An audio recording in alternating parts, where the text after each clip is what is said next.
Bonjour à tous, j'espère que vous allez bien. On se retrouve pour le brief du mardi 28 septembre 2021. Donc hier j'avais fait un petit brief, je reviens dessus rapidement, un petit brief spécial où je vous expliquais les raisons d'un potentiel crack. Si ça vous intéresse, je pourrais aussi vous expliquer les raisons d'un potentiel mouvement haussier sorti de nulle part, entre guillemets, de pourquoi on pourrait voir le Bitcoin donc avec des data on-chain, etc., des exchanges très peu liquides, etc. Je pourrais aussi vous faire un brief spécial ainsi. Si je vous ai fait ce brief spécial, c'est pour potentiellement vous prévenir justement qu'on a des conditions de marché qui peuvent nous amener à penser qu'un crack puisse se préparer.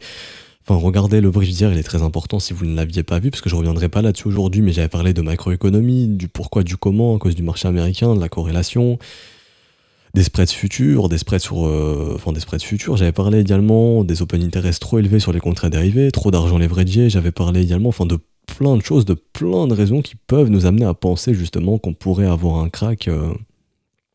Un crack simplement sur le marché crypto. Maintenant, ce crack peut ne pas arriver, encore une fois, je vous dis pas, on va avoir un crack absolument. Comme j'ai beaucoup sensibilisé les élèves juste avant, je rentrerai pas dans les détails comme je l'ai fait avec les élèves, parce que c'est destiné aux élèves et au contenu de l'école, mais en gros, je leur expliquais tout simplement que, à ce stade du marché, avoir du cash et avoir une sécurité était beaucoup plus importante que de tout simplement attendre et espérer que le marché remonte. Et si le marché demain break ici, entre guillemets, je leur ai donné les conditions qu'il fallait attendre pour voir les alts, pour qu'elles se retournent, etc., pour retrouver des stops intéressants dans les altcoins. En gros, ils connaissent les conditions. Et ils ont très vite compris qu'il était mieux d'avoir un petit manque à gagner que de se manger une grosse perte. Et c'est ça le message que je vais vous faire passer aussi. Je ne rentrerai pas dans les détails comme les élèves. Mais le message que je vais vous faire passer, c'est pas « Ah là là, le Bitcoin il va craquer ». On s'en fout si le Bitcoin il va craquer ou non. Il y a des conditions qui nous font penser que oui, on peut se retrouver à 30 000 dans 2 semaines, ou même à 21 000, admettons, entre 21 et 25 000. Oui, ça peut arriver. Est-ce que ça va être la fin du monde? Non. Mais mon but est de vous sensibiliser que on a des conditions de marché. Donc je reviens là-dessus parce que j'ai vu certains qui limite à deux doigts de m'insulter en mode mais pourquoi tu dis que le marché va craquer? Pourquoi non, ça va pas craquer, etc., etc. Ok, du coup je vais longue parce que tu dis que ça peut dumper, etc. Mais non, c'est pas ça le but. Le but, c'est de vous sensibiliser parce que j'ai fait un sondage justement récemment. Je sais plus où est-ce que j'ai foutu ça. C'est dans l'onglet YouTube de la communauté. Allez le voir, il y a eu 5500 votes. Mais il y a 65% des votants environ qui sont quasiment all-in dans le marché. Et en termes de gestion du risque, c'est juste pas possible en fait. Et mon but, c'est de vous sensibiliser là-dessus qu'il y a des conditions de marché, que les exchanges sont là pour vous défoncer en fait. Et ça veut pas dire que vous allez vous faire défoncer. Autant demain on a 45 000 et la semaine prochaine on a 50 000. Vous voyez ce que je veux dire? Mais au moins, c'est mieux de se prémunir, se protéger d'un crack, ok, de récupérer du cash, de se protéger d'un crack, admettons qu'on fasse ça. Si jamais le Bitcoin fait ça, aucun problème.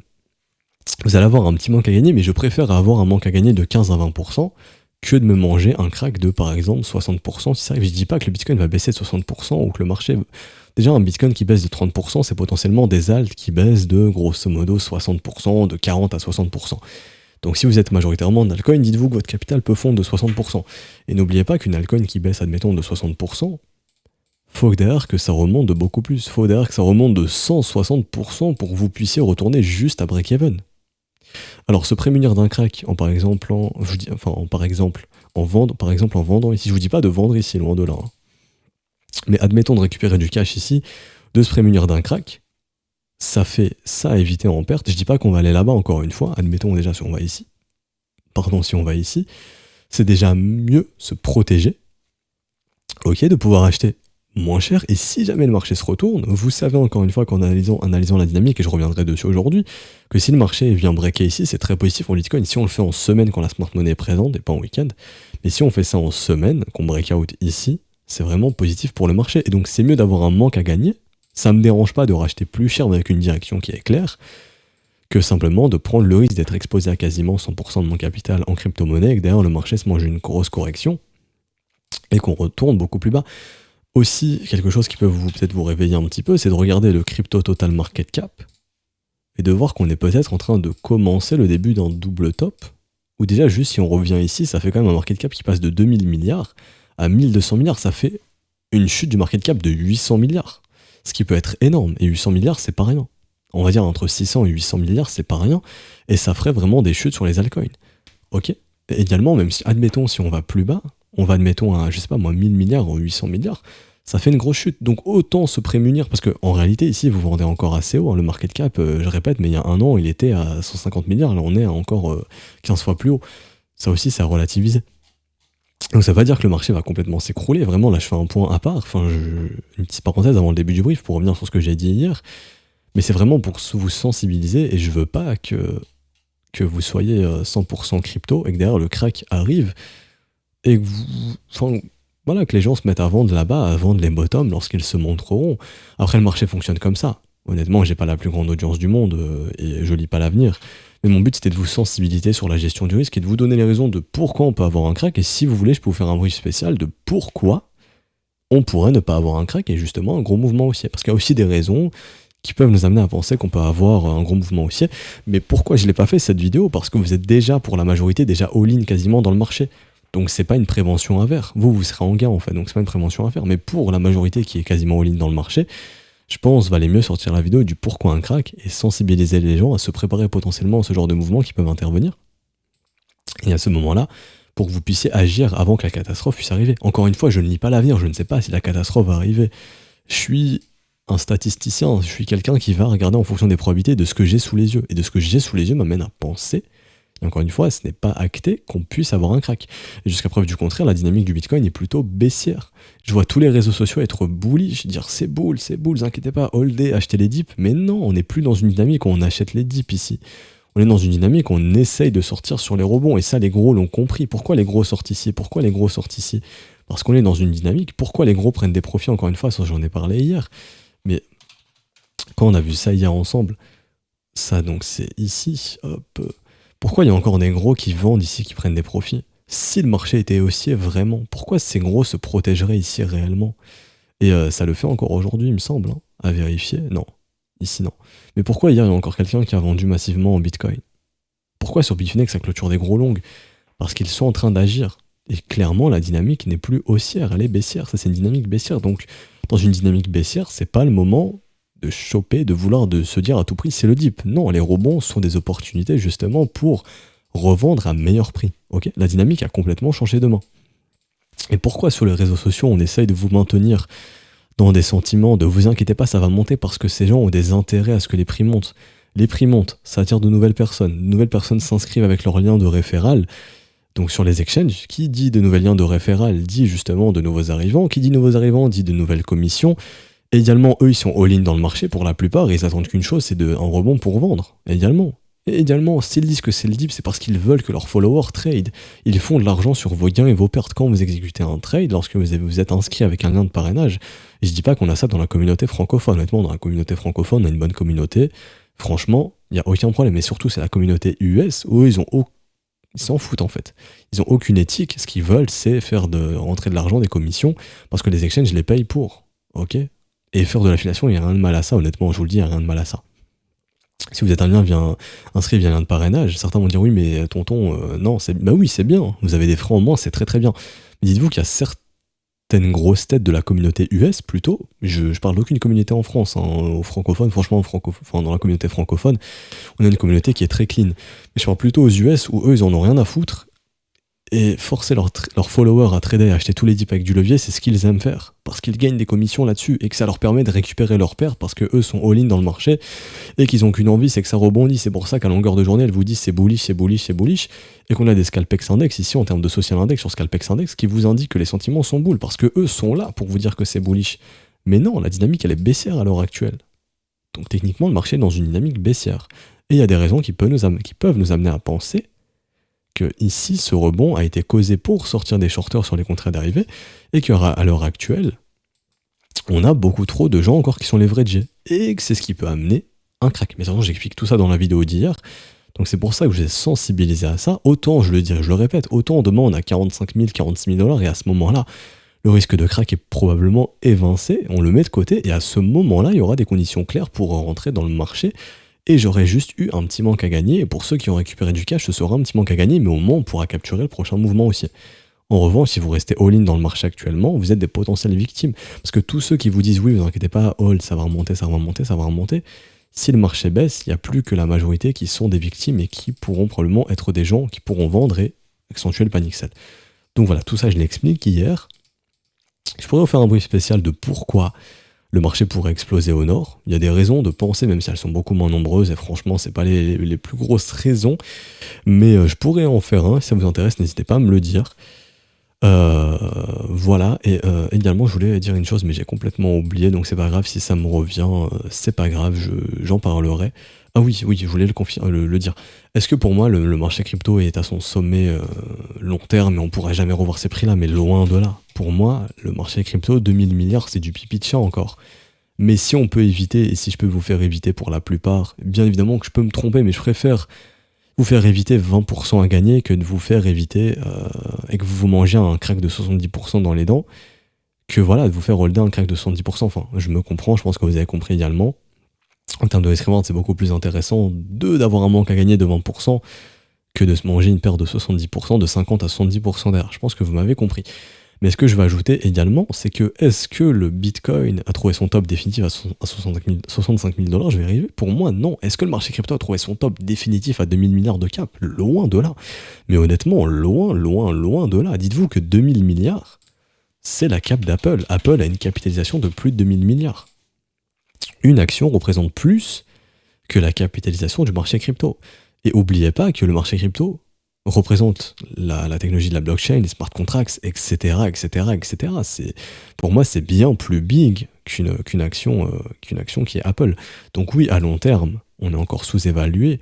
Oui, à long terme, on peut se retrouver là-haut. Mais ça peut être intéressant d'avoir du cash pour acheter un bain de sang si il arrive, pour revendre quand on sera beaucoup plus haut. La prise de bénéfice sera beaucoup plus importante. Ok? Donc voilà, c'est se prémunir, c'est juste se protéger. C'est pour ça que j'ai fait ce brief, parce que j'ai des conditions qui m'amènent à penser qu'on peut rentrer dans un crack, que personne n'en parle, et que j'ai pas envie de faire partie de ceux qui vont me dire que tout va bien, que le DIP est présent et qu'on va aller sur la Lune, alors que techniquement j'ai les infos contraires. Et même moi j'aimerais que le marché monte, parce que même moi j'ai encore des cryptos, je suis pas à 100% cash, loin de là, mais je suis obligé de me protéger d'un potentiel crack qui peut arriver, ok, avec la macroéconomie, etc., dont on a parlé, etc., etc. Et même si le marché remonte, se retourne, c'est pas grave. Au moins, j'aurai une direction claire et je pourrai capturer le prochain mouvement sans problème. Et acheter d'autres assets, d'autres setups, etc., etc. Donc voilà, je suis revenu là-dessus. 12 minutes, pour moi, c'était important de le faire parce que certains n'ont pas compris le message, ont voulu croire que je voulais FUD ou faire peur, faire vendre aux gens, alors que pas du tout. C'était plutôt préventif. Et de vous dire, j'ai potentiellement des raisons de penser qu'un crack est présent. Enfin voilà, je me répète et je me répéterai encore 1000 fois. Mais voilà, j'espère que vous avez compris et c'était pas pour faire paniquer ceux qui sont dans le marché et de vous faire tout vendre, loin de là, juste une prise de conscience de être 100% all-in à ce stade du marché peut être dangereux. Voilà, ça peut juste être dangereux et vous êtes potentiellement des victimes, entre guillemets, à faire souffrir parce que vous êtes exposé à 100% au marché et que si un 50 ou moins 50 ou moins 110% arrive, je dis pas que le marché va perdre 110%, mais sur une altcoin, si Bitcoin perd 40%, admettons, hein, comme il l'a fait en mai ou en mars, où il avait perdu plus, même les altcoins, c'est du moins 60%. Même si c'est un mouvement très rapide, certains nouveaux peuvent paniquer ici. Donc vaut mieux récupérer du cash ici que de vendre le bottom ensuite. C'était un peu, voilà, le message que je souhaitais passer. Enfin bref, donc rapidement Bitcoin. Du coup, Bitcoin, l'update, vous l'avez, la grosse update, hein, je vais juste faire celle rapidement sur du court terme. Donc ça, on s'en fout. Hop. On va passer en court terme. Alors, en termes de momentum, donc en 4 heures, ça y est, de nouveau, le momentum est baissier dorénavant. C'est confirmé si on clôture comme ça. Enfin non, ça a été confirmé ici. On a de nouveau un momentum qui est baissier en 4 heures. Donc ça, on va l'écrire. Momentum bear H4. Hop. Momentum bear en H4. Donc techniquement, les vendeurs ont récupéré le momentum. C'est ce qui pourrait justement causer, si Wall Street est bearish aujourd'hui sur le marché américain. Et pour l'instant, le S&P se remange, pour l'instant le S&P, j'ai l'impression, voilà, le S&P fait un breakout baissier, on a eu le retour en zone de rechargement de short, on rejette la divergence baissière également ici, donc le marché est très corrélé au S&P 500 actuellement, et si le S&P 500 cet après-midi est bearish, Bitcoin suivra, sachant que Bitcoin a également récupéré un momentum bearish. Bon, si maintenant les Américains cet après-midi sont là pour sauver le S&P, et qu'on fait ça quand Wall Street va arriver, tant mieux, et le Bitcoin pourrait faire la même chose. Mais si le S&P 500 n'est pas sauvé, ça pourrait accélérer la chute sur le Bitcoin. Donc nous, ce qu'on a en tout cas sur le Bitcoin, on va mettre de côté le S&P 500, c'est que le Bitcoin il reprend un momentum baissier en 4 heures. Donc pour l'instant, les vendeurs ont le contrôle du momentum, ça c'est une chose importante à comprendre. En 1 heure, on regarde également. Alors en 1 heure, pour l'instant, nous n'avons toujours pas avalé la divergence baissière. Elle pourrait être avalée si jamais on vient faire cette divergence haussière, ce qui pourrait causer un rebond cet après-midi. Donc ça c'est à surveiller. Comment savoir quand elle sera confirmée? Il faut venir ici, je vais vous montrer, hop, il faut venir breaker ici. Si on vient breaker ici, à ce moment-là, la divergence sera confirmée. Donc ça, je vais supprimer. Hop, et la divergence sera confirmée, ce qui pourrait causer un rebond, une consolidation plutôt haussière. Donc admettons, et ensuite on verra ce qu'on fait. Si ça se confirme pas qu'on a une accélération baissière, bon bah à ce moment-là, comme ça, on ira plus bas. Donc à noter également, pour les acheteurs, la zone qui est absolument en défense, c'est la zone de rechargement, qui se trouve donc juste, là-dedans. Je vous la montre. Je vais vous donner les prix, certains me demandent généralement, oui tonton c'est quoi les prix, des fois on regarde pas vraiment, on voit pas bien, donc les prix sont entre 41 800 et 40 700, c'est la zone de rechargement. Les acheteurs vont tout faire pour défendre cette zone est très importante pour défendre le bottom. Si ça cède, on ira se rattaquer au bottom. Si le bottom cède, quelles sont les zones à surveiller? Pour moi, on est dans un marché qui chasse beaucoup les stops. Pour moi, c'est clair et net que si on se met à perdre cette zone, que je vais noter ici, si on perd cette zone, côté bulls, il faut au minimum revenir sous les 37 300 $ pour venir chasser les stops des acheteurs précédents. Donc, en gros, ici, si on perd cette zone, on se dirigera très très probablement là-dedans. Donc, si on perd ici, on se dirigera au niveau des 37 200 jusqu'au probablement 36 400 $. Ensuite, on verra si le marché peut bottom ou non. Ok. Donc ça, je vais mettre une petite croix pour vous dire qu'on n'y est pas venu, qu'on pourrait y aller. Du côté des vendeurs, la zone des vendeurs, c'est plutôt au-dessus des 45 500, 45 800. En termes de liquidation, est-ce que ça refonctionne? J'aimerais que ça puisse refonctionner. Alors, ça pourrait être sympathique. Voilà, bon bah je pense que voilà, ça va refonctionner, on va attendre que ça charge, je vous montre la liquidation rapidement. Alors, si jamais Wall Street est bullish cet après-midi, je pense que les market makers pourraient venir chercher des liquidations ici à 42 800 et 43 800. Maintenant, si jamais le S&P ne rebondit pas, que le marché américain, que Wall Street n'est pas bullish sur les assets à risque et que le Bitcoin suit le S&P, si le S&P baisse et qu'on garde le momentum baissier, bah les liquidations acheteuses, elles sont où? Elles sont maintenant, on a bouffé celle-ci là sur du court terme, les prochaines elles sont minimum à 40 900, donc sur du court terme on pourrait se retrouver cet après-midi là-bas, pour venir chercher les prochaines liquidations longues entre les 40 900 et les 40 300 $. Également ici, les prochaines entre 39 900, 39 500, et si on casse le prochain, le bottom des 39 600 il me semble, voilà qui a été ici.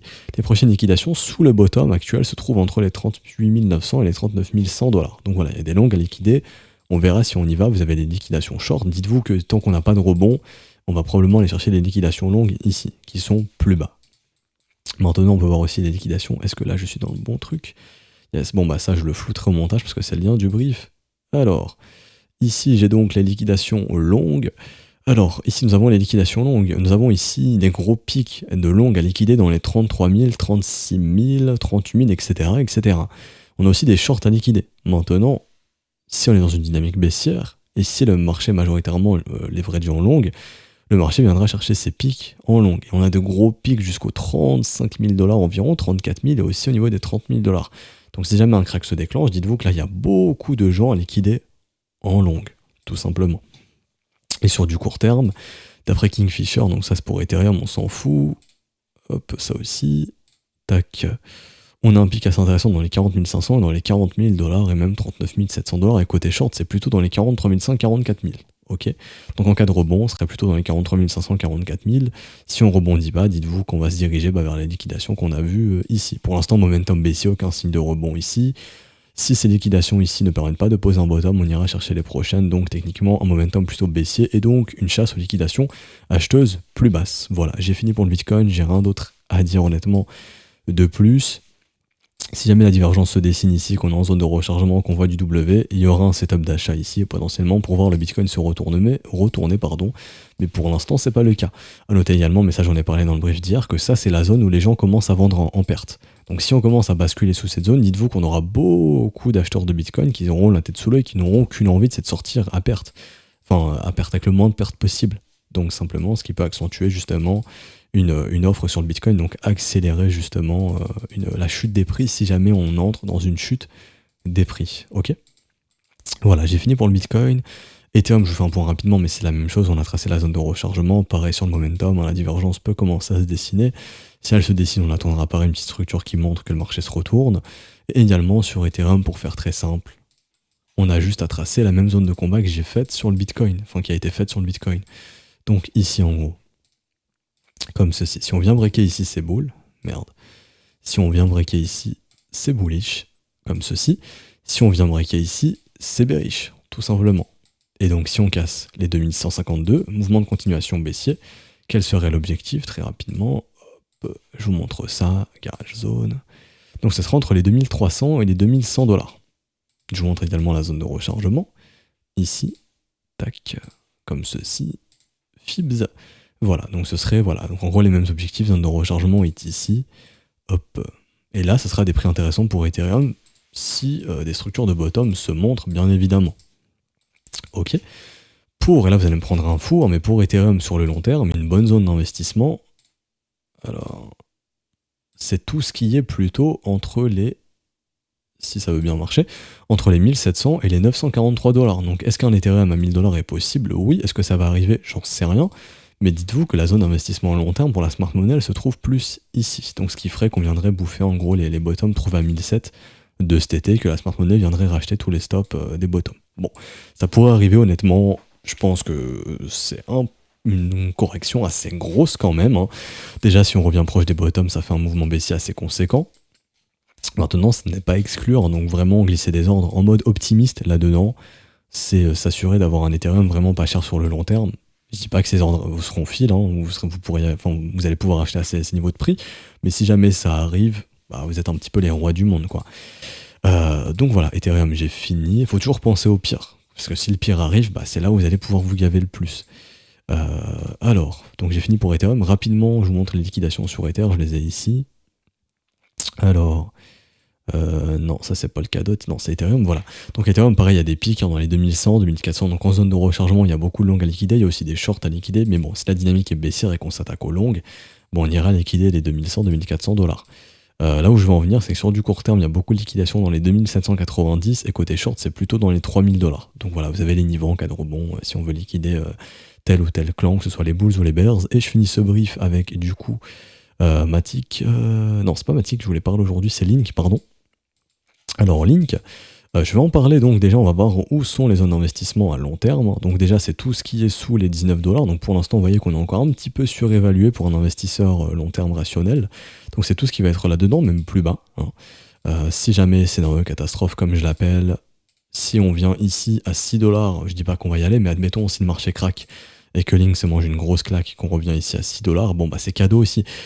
En termes de creux dans la value, on voit qu'il y a un gros creux ici. Donc techniquement, on pourrait revenir entre 5,20 $ et 12 $. Je dis pas qu'on va y aller encore une fois. Je dis juste que si on y revient, vous êtes les rois du monde si vous pouvez acheter ici. C'est différent. Maintenant, ce qui est le plus probable, c'est d'essayer de poser un bottom là-dedans. Si on voit ça, let's go, on pose un bottom et on repartira. Pareil, tout ce qui est investissement long terme, tout ce qui est sous 19 $ pour du long terme, c'est très bien. Il y a très peu de chances qu'à horizon de 1, 2, 3, 5 ans, vous soyez en perte en ayant acheté à 19 $, qu'on soit bien d'accord là-dessus. Ok. Maintenant, encore une fois, si vous pouvez acheter à 7 ou 10 $, faut pas s'en priver, si jamais on y va. Encore une fois, je le répète, ce serait le fameux scénario où le Bitcoin se fait défoncer et qu'il emporte avec lui tout le marché des altcoins, bien évidemment. Également, une bonne zone d'achat pour les prochains jours et prochaines semaines, je vous montre ça rapidement. Pour moi, ce serait tout ce qui est entre 18 $ et 15 $. Franchement, si on revient entre 18 et 15 $, déjà en mode dollar cost average, ici c'est vraiment déjà une bonne entrée optimiste, hein. Enfin opportuniste pardon, c'est déjà une bonne opportunité de pouvoir acheter ici. Maintenant si on entre dans un crack, dites-vous que ces zones là on peut les retrouver. Alors, c'était les zones grosso modo de octobre 2020, c'était il n'y a pas très longtemps, c'était en gros voilà un an plus tard, on annule le mouvement et on revient au même niveau de prix. Bon, je dis pas que ça va le faire, mais si ça le fait encore une fois et que vous pouvez acheter, vous êtes les rois du monde, encore une fois. Je ne dis pas que ça va arriver, si ça arrive tant mieux pour vous. Également un niveau dont on pourrait revenir tester, je le vois sous les yeux ici, c'est le Wyckoff Check, j'ai l'impression qu'il n'a pas eu lieu. Ouais, on n'est pas revenu tester les 4,58$, non, plutôt ici, les 4,98$. Ça ne veut pas dire qu'on va venir chercher 5$, loin de là. C'est un niveau qu'on pourrait revenir tester techniquement, et encore une fois ici ce n'est que de l'analyse technique, ça ne veut pas dire qu'on va y aller. On voit qu'en gros, les gros, où est-ce que les gros ont accumulé entre les 5$ et les 60 centimes. Donc dites-vous qu'ici, il y a encore des gens qui peuvent vous vendre du Link en x13. Ils sont encore en x13 niveau gain. Donc eux, ils peuvent vendre sans problème, voire quasiment x14. Et si on prend les acheteurs de bottom qui sont ici au niveau des 57 centimes, eux, ils peuvent vendre encore à 4000%. Donc en gros, à du x41. C'est énorme. Si je passe en logarithmique, vous comprenez bien que ceux qui ont acheté ici, ce sont les rois du monde. Ils peuvent vendre encore à ils peuvent vendre encore à bon prix, quoi, à bon profit. Voilà, je dis pas qu'on va y aller encore une fois, certains vont dire mais t'es un malade de dire ça, etc. Non, je dis juste que techniquement on pourrait y aller, mais qu'on va pas y aller absolument, quoi. Mais si jamais vous avez des ordres ici catastrophes, que vous êtes fil, hein, parce que des cascades de liquidation, ça peut vite arriver et ça peut vite dégénérer. Si vous êtes fil ici, c'est un fil opportun, mais c'est une bonne opportunité, tout simplement, quoi. Voilà ce que je voulais dire. Crise de liquidité sur les exchanges, très rapidement, on peut aller chercher ces niveaux de prix. Encore une fois, je dis pas qu'on va y aller, je dis juste que ça peut être une bonne opportunité. Je me répète une dernière fois, voilà, donc on va s'arrêter ici. Oui, j'ai oublié de préciser, pardon. Sur Link, admettons, si vous commencez à voir ça dans cette zone de rechargement, en daily, pareil, c'est une bonne opportunité également. Des W qui se montrent dans cette zone pour l'investissement à long terme, c'est très très bien. Voilà, du coup on va s'arrêter ici pour aujourd'hui, j'espère que ça vous aura plu. Si c'est le cas, n'hésitez pas à laisser un petit pouce bleu. J'ai essayé de revenir sur ce que j'ai dit hier pour préciser, parce que j'avoue, hein, j'ai sorti le brief hier soir tard, j'ai pas eu le temps de bien préciser la chose, donc je reviens dessus ce matin. Voilà. Si ça vous a plu, n'hésitez pas à laisser un petit pouce bleu, vous abonner si ce n'est pas déjà fait. N'hésitez pas à voir le brief d'hier qui est très important à regarder. Également, si vous souhaitez rejoindre le Discord, je mets le lien en description et en commentaire. Donc tout est disponible en description et en commentaire. Si vous souhaitez rejoindre l'école, c'est trop tard via le Patreon, faites-le le 1er octobre, idéalement après 12h, après midi, en heure d'Europe centrale. Donc le 1er octobre après 12h, donc après midi. Via les paiements crypto, vous pouvez le faire quand vous voulez, il n'y a aucun problème. Vous rejoignez le 28 septembre, vous avez accès jusqu'au 28 octobre. Bien évidemment, il n'y a aucun problème de ce point de vue-là. Du coup, on se retrouve demain pour un prochain brief. Je souhaite une bonne journée. Ciao, ciao.